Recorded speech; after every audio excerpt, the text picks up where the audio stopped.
Good morning, students. It is the last lecture of chapter 7, lecture 9 for the class 12th CBSE and RBSE both. देखिए, we are reading P block elements. Okay? In P block elements, we read nitrogen family, oxygen family, halogen family, and now we are on last family, that is inert gas. Inert gas or the noble gases. Okay? So what are the noble gases? जिन्हें हम क्या कहते हैं? निष्क्रिय gas, अक्रिय gas. कौन कौन सी हैं? देखिए, helium, neon, argon, krypton, xenon and radon. Okay?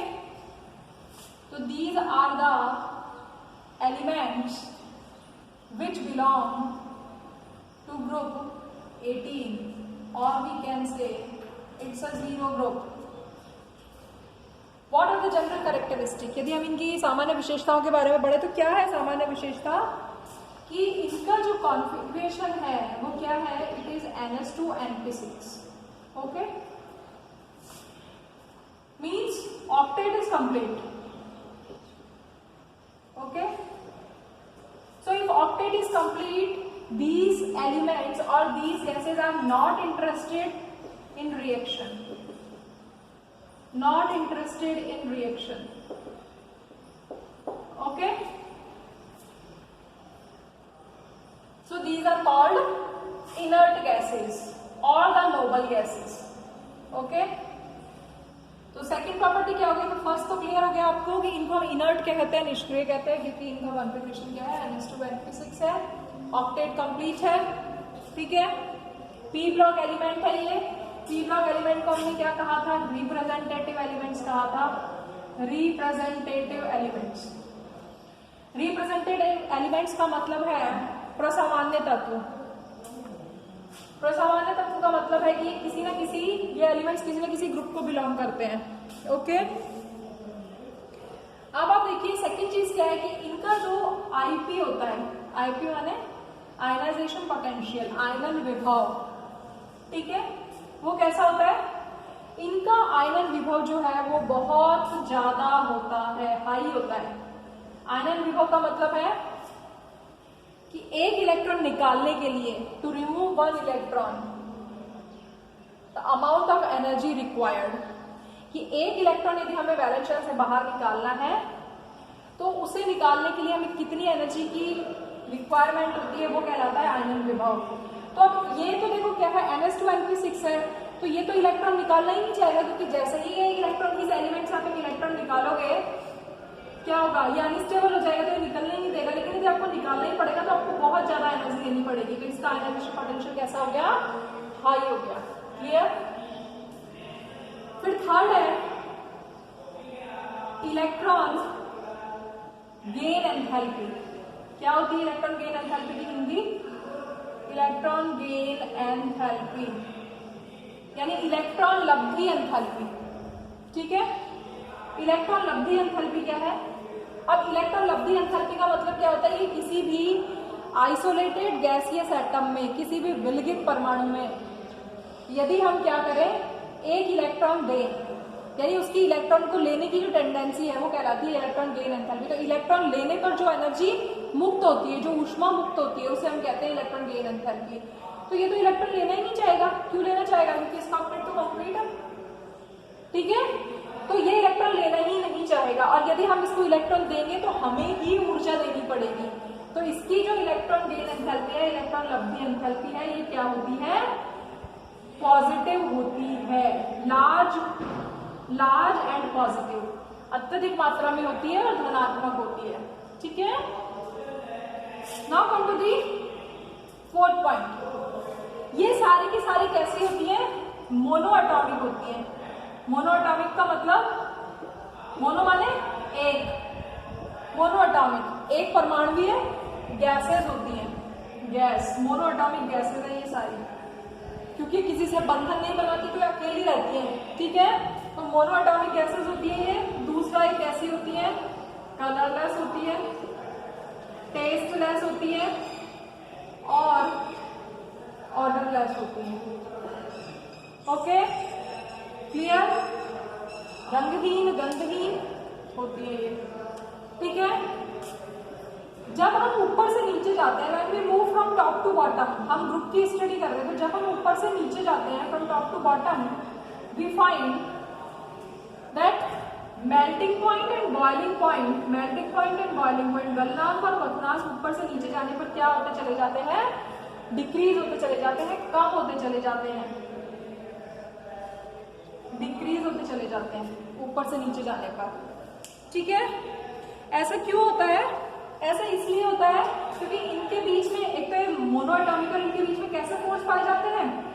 Von der वाल फोर्सेस पाए जाते हैं, वॉन डेर वाल फोर्सेस। और वॉन डेर वाल फोर्सेस कैसे होते हैं? वीक टाइप के होते हैं। तो इनके मध्य में जो बल पाए जाते हैं वो कमजोर प्रकार के होने के कारण क्या होता है? इनकी जो गलनांक क्वथनांक है वो कैसे होते हैं? कम होते हैं, ठीक है। अब आप देखो, क्या सबसे पहले एक साइंटिस्ट था, दैट इज नील बार्टलेट, ठीक है। नील बार्टलेट ने क्या किया? उसने ऑक्सीजन और प्लेटिनम के हेक्साफ्लोराइड के साथ रिएक्शन करके एक कंपाउंड बनाया, that is O2 positive PtF6 minus, ठीक है। ऑक्सीजन का एक कंपाउंड बनाया और इसकी आयनाइजेशन पोटेंशियल को नापा, तो ये कितनी आई? इसकी जो आयनाइजेशन पोटेंशियल थी वो नियर अबाउट 1150 के करीब आई, 1157 अप्रोक्सीमेटली आई, ठीक है। उसने ठीक इसी तरीके का कंपाउंड O2 की जगह उसने फिर जीनॉन के साथ इसको कंपाउंड बनाया, क्योंकि जीनॉन की जो आयनाइजेशन पोटेंशियल है वो भी नियरली अबाउट इक्वल है। तो इस तरीके का कंपाउंड फॉर्म हुआ जिसकी आईपीटी इसके बराबर की थी, लगभग इसके बराबर ही थी। तो इस तरीके से जो कंपाउंड फॉर्म हुआ, सबसे पहले नील बार्टलेट ने कंपाउंड बनाया, यानी उसने ये बताया कि जो नोबल गैस है वो कंपाउंड बनाती है, वो यौगिक को बनाती हैं, ठीक है। अब कौन कौन से कंपाउंड आपके यहाँ हो सकते हैं, ठीक है। तो अब आप देखिए कौन कौन से कंपाउंड हो सकते हैं। एक तो होते हैं जीनॉन के हैलोजन कंपाउंड्स, ओके, क्लियर।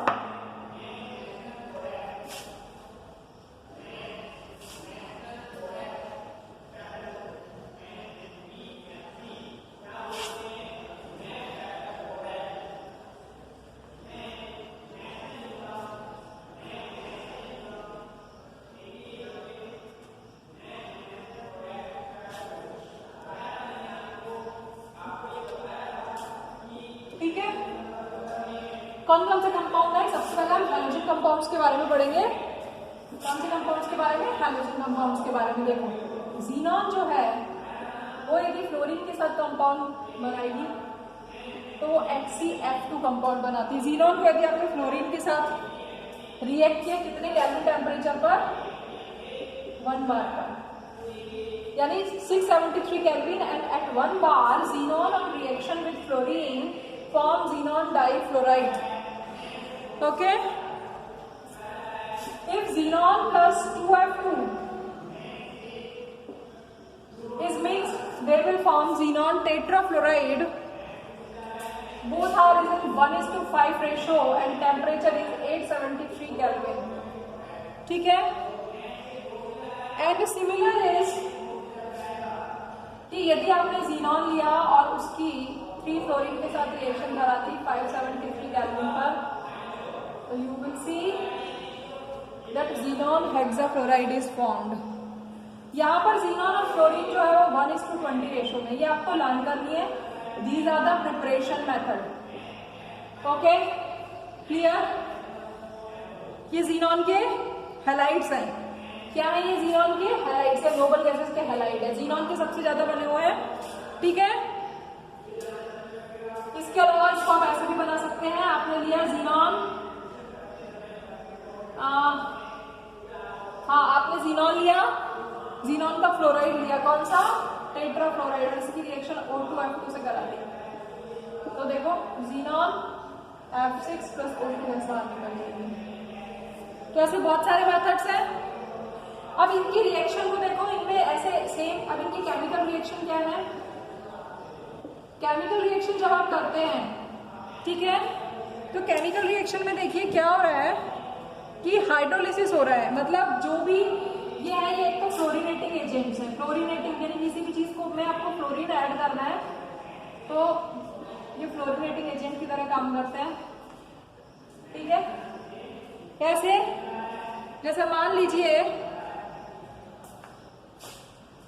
अब आप इसकी केमिकल रिएक्शन देखिए कि जीनॉन का कोई भी हैलाइड लिया आपने, इसकी आप H2O से रिएक्शन करा रहे हैं, ठीक है। देखो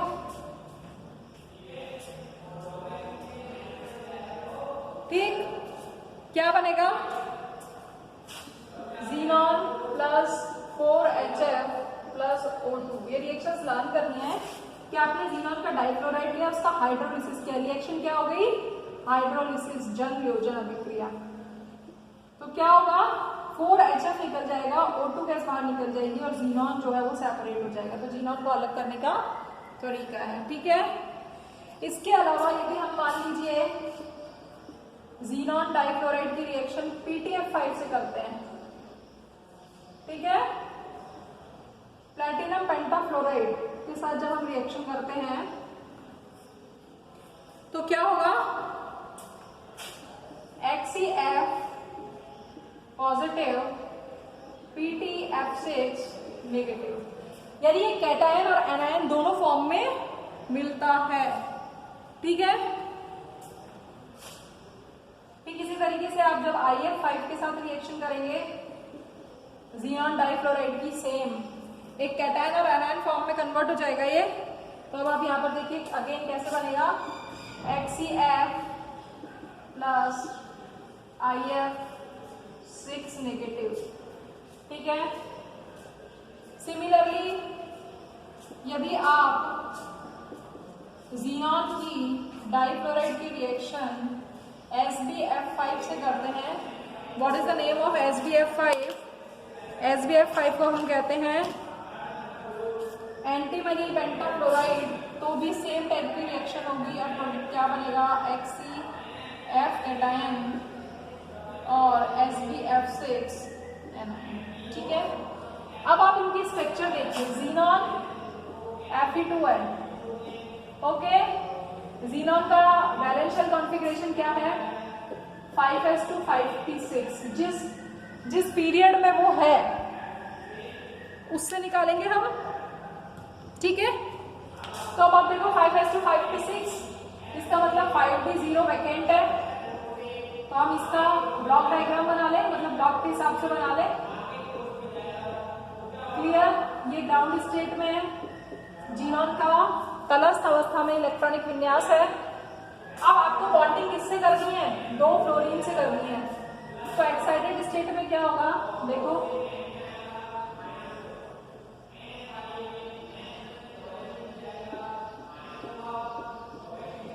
एक इलेक्ट्रॉन कूद कर इधर चला जाएगा। एक इलेक्ट्रॉन जैसे इधर कूद कर गया, एक फ्लोरीन इससे जुड़ गया, एक फ्लोरीन इससे जुड़ गया, संकरण क्या हो गया? sp3d2 sp3d2, clear. Sorry sp3d2 नहीं, sp3d। एक ही डी है ना, ये डी है, ये पी है, ये एस है, sp3d। आपको पता है sp3d की स्ट्रक्चर कैसी होती है? ट्राइगोनल बाइपिरामिडल होती है, त्रिकोणीय द्विपिरामिडीय होती है।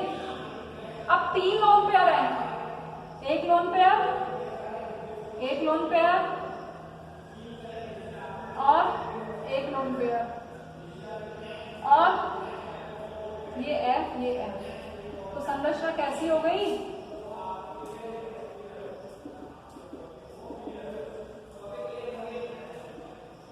कैसी हो गई? रेखीय, लीनियर स्ट्रक्चर हो गई, ठीक है। यदि आपको HCF4 का बनाना है तो बिल्कुल देखिए कैसे रहेगा? S2 आपकी बुक्स में हाइब्रिडाइजेशन नहीं दिया हुआ है, लेकिन मैं आपको सिर्फ इसलिए बता रही हूँ जिससे कि आपको स्ट्रक्चर निकालनी आसानी से आ जाए, क्योंकि हाँ यदि आप याद कर सकते हैं तो वेल एंड गुड। H2P6 रहेगा ज़ीनॉन का, तो अब आपको 4 फ्लोरीन से करना है तो 2 इलेक्ट्रॉन कूदकर डी में चले जाएंगे। तो डी देखो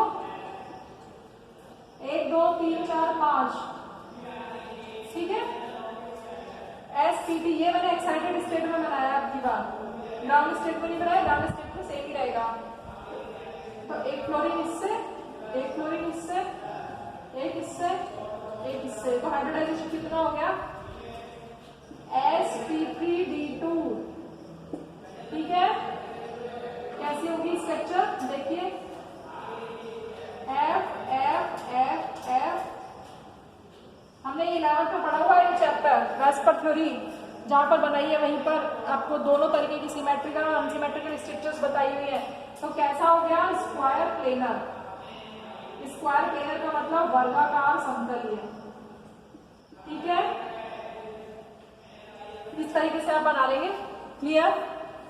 ठीक इसी तरीके से मैंने 2 बता दी है, तो you have to form XeF6, इसकी आप खुद निकालेंगे, कहीं दिक्कत आती है तो पूछेंगे, ठीक है। Now come to the xenon के फ्लोरीन की कंपाउंड, ज़ीनॉन के अब ऑक्सी कंपाउंड देखिए, ठीक है। अब ऑक्सी कंपाउंड का मतलब है कि ज़ीनॉन जो है वो ऑक्सीजन के साथ भी रिएक्शन करती है और कंपाउंड बना देती है, यौगिक बना लेती है, ठीक है।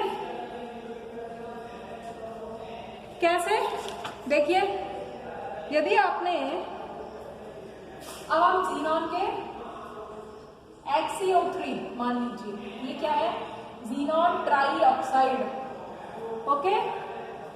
ज़ीनॉन का concentration again 5s2 5p6 5d vacant, ये S,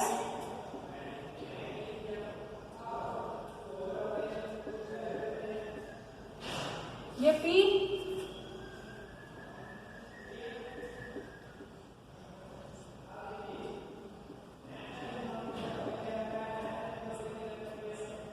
अब आप देखो एक्साइटेड स्टेट में आ गया ये ग्राउंड स्टेट में। पहले मैं इसकी स्ट्रक्चर बता रही हूँ कि XeO3 की स्ट्रक्चर कैसे बनेगी। यानी अब आपको ऑक्सीजन के साथ बॉन्ड बनाना है, ठीक है। तो क्या होगा, ये तीनों इलेक्ट्रॉन कूद कर इधर चले जाएंगे, ठीक है।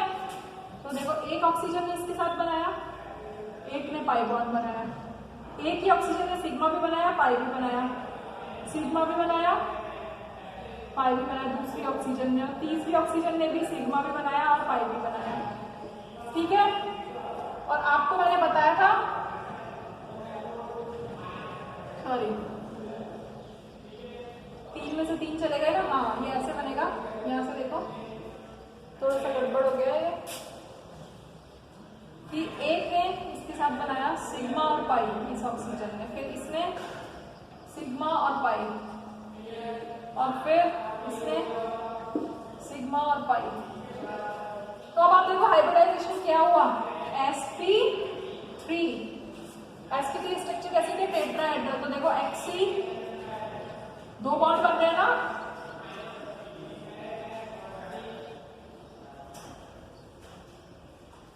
ठीक है।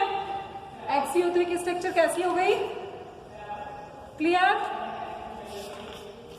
कोई डाउट तो नहीं है, ठीक है। ये स्ट्रक्चर हो जाएगी XeO3 की, यानी XeO3 की स्ट्रक्चर में हाइब्रिडाइजेशन sp3 है। और कैसे बनेगी, एक लॉन्ग पेयर है और 3 ऑक्सीजन है और तीनों ने 3 पाई बॉन्ड बना रखे हैं, ये एक एक पाई बॉन्ड और एक एक सिग्मा बॉन्ड, ठीक है। ये भी कैसी होती है, कलरलेस होती है, पिरामिडल इसकी स्ट्रक्चर है। कैसे, ये भी एक लोन पेयर होता है। आपने अमोनिया की स्ट्रक्चर देखी थी, अमोनिया की स्ट्रक्चर बिल्कुल सिमिलर कैसी थी, देखो NH फिर से पिरामिडल स्ट्रक्चर, तो सेम कैसी है, पिरामिडल स्ट्रक्चर, ठीक है। इसको आप बनाएंगे कैसे कि आपने ज़ीनॉन का टेट्राक्लोराइड ले लिया और इसका यदि हाइड्रोलिसिस कर दें,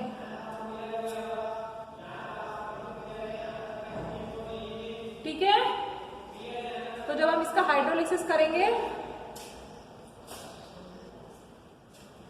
तो देखो 4HF, 4 तो HF बन जाएंगे और XCO3 6 प्लस हाइड्रोजन। क्लियर? अब आप आ जाइए, एक नेक्स्ट टाइप का कंपाउंड है दैट इज XCO2F2 या XCOF4, इस टाइप के कंपाउंड है। ये कंपाउंड कैसे कराते हैं, जिसमें ऑक्सीजन भी है फ्लोरीन, तो oxy fluorine compound of xenon. ठीक है, इनको हम कैसे बना सकते हैं? इनको बनाने का सिंपल तरीका है, आपने कोई भी ज़ीनॉन का हेक्साफ्लोराइड लिया, उसकी वाटर मॉलिक्यूल से रिएक्शन कराई, तो अब आप देखो ऐसे कराओगे। यदि वाटर मॉलिक्यूल आपने एक लिया है तो देखो 2 HF निकल गए, इसका H और इसका F, 2 H है तो 2 F निकल गए, प्लस XCOF2 बन गया टेट्राफ्लोरोऑक्सी ज़ीनॉन का कंपाउंड। ठीक है, यदि मान लीजिए आप XCF6 की 2H2 से रिएक्शन कराते हैं तो अब की बार क्या होता है, अब की बार 4 HF निकल जाते हैं, 4 H 4 F, तो क्या बन जाता XCO2F2।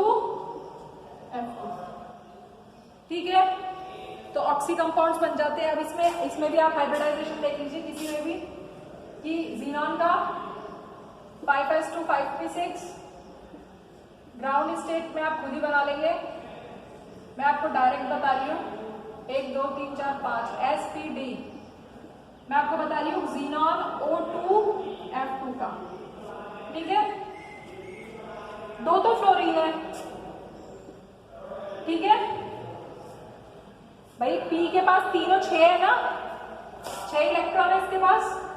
अब इसमें से एक इलेक्ट्रॉन यहां कूदा, जंप किया उसने, तो 2 तो फ्लोरीन के साथ बन जाएंगे, और ऑक्सीजन कितने हैं, 2 हैं, तो आप देखो कितना हो जाएगा, देखो कैसे बनेगा। एक फ्लोरीन ने बनाया, एक फ्लोरीन ने बनाया, एक ऑक्सीजन ने इसके साथ पाई बॉन्डिंग की, एक ऑक्सीजन ने इसके साथ पाई बॉन्डिंग की। आपको ये बनाते वक्त थोड़ी प्रैक्टिस करनी पड़ेगी, ये नहीं है कि आप पाई बॉन्ड कहीं पर भी बना दें।